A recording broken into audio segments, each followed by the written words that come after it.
En Syrie, l'évacuation des civils d'Alep est en cours. En effet, cette fois-ci, le cessez-le-feu a été bel et bien respecté. Selon l'Organisation mondiale de la santé, 29 autocars et 19 ambulances ont été mobilisés pour réussir cette opération humanitaire. Selon les précisions de l'Observatoire syrien des droits de l'homme, il s'agit d'un deuxième convoi de civils.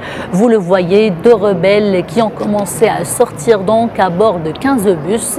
Le nombre exact des personnes à évacuer reste en revanche imprécis.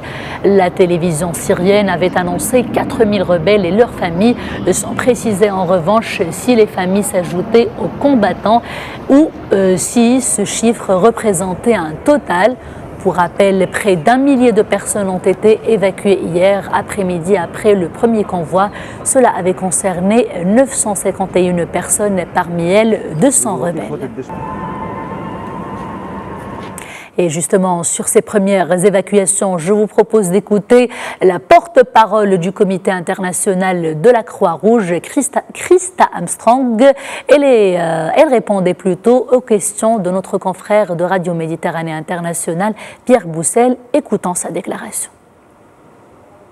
Le CICR et le Croissant-Rouge syrien avaient été approchés par les parties au conflit pour faciliter l'évacuation de blessés, de malades de l'enclave qui restait à Alep de l'Est.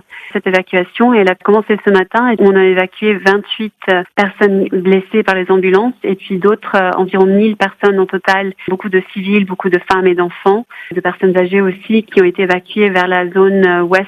Ceux qui sont blessés vont être directement évacués vers les centres de santé dans la zone de Ouest rural Alep et le Croissant-Rouge syrien va aussi mettre en place des abris, de l'assistance pour accueillir ces familles. Si des réfugiés vous demandent à se rendre près d'Idleb, est-ce que vous accepterez de les y convoyer? Ils avaient le choix d'aller, je pense, dans certaines zones, mais je ne peux pas vous dire les choix individuels, évidemment.